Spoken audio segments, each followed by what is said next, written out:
Hello guys! Okay, good morning to all of you there. Okay, so ngayon meron na naman akong i-share sa inyo. Okay, siguro meron na, yan, napaka-common ng item na to. Pero, okay, maraming ang mga item pero bihira lang yung maganda at saka very affordable, di ba? Very cheap. So, ang isi-share ko sa inyo guys ay yung modem. Okay? Na Globe. Okay, maganda ito sa mga area na sa mga malayo sa syudad guys. Kung kayo din ay namumroblema sa mga sa signal, sa signal, I mean. So maganda ito guys. Ito yung Huawei modem. Nagbo-blur na naman, ano ba yan? Okay, so ito guys, so sa halagang 349, pero pag matagal ka na, pag regular kang nag-order sa Shopee, meron kang mga points niyan na pwede mong ma-redeem tulad ng mga coins at etc. Okay? So 349, so wala na akong wala nang kaltas. 349 talaga. Wala na yung kaltas ko sa shipment. Okay, so pag regular ka nag-order sa Shopee. So maganda ito guys. I-combine mo siya sa GOMO SIM.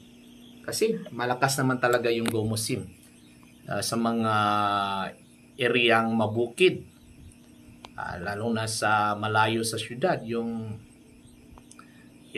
malirinig mo lang sa paligid ay hangin at huni ng ibon. Okay, bihira ka lang makakarinig ng mga kapitbahay na nagsisigawan. Okay, so sa halagang 349 guys, ito. Okay, isi-search nyo guys sa Shopee. Okay, Huawei modem. Okay, modem. Modems 4G LTE. Right? So, ipakikita ko sa inyo guys. Okay, so kasi backup ko ito sa LAN connection ko. Kasi dapat talaga may backup ka. Kasi minsan yung mga wired connection natin ay nagtutrouble din. Kung gusto mong hindi ma-interrupt yung mga online work mo, so isa ito sa mga pinaka-helpful. Okay? So modem na ito, Globe. Okay? Maganda ito sa mga dead spot area. I-combine mo rin sa repeater. Right? Sa mga dating na vlog ko. Alright, so pakikita ko sa inyo guys. So ito yung itsura niya guys. Right? So yan. Globe at combine ko sa repeater na pampa-extend ng signal sa mga dead spot area. Okay? So nilagyan ko lang siya ng pampabigat guys para hindi siya madaling matumba. Okay? Pag meron kayong mga pusa. Okay? Pag meron kayong mga pusa na naglalaro, lagyan mo siya ng pampabigat. Ito ay parang bakal sa ceiling fan na sira. Kinuha ko tapos ginawa kong stand. Okay? Yan. Ginawa kong stand. Ipampabigat para hindi madaling matumba ng makulit na pusa katulad nito. Okay, napakakulit ng pusang ito. Tiger, makulit ka hindi?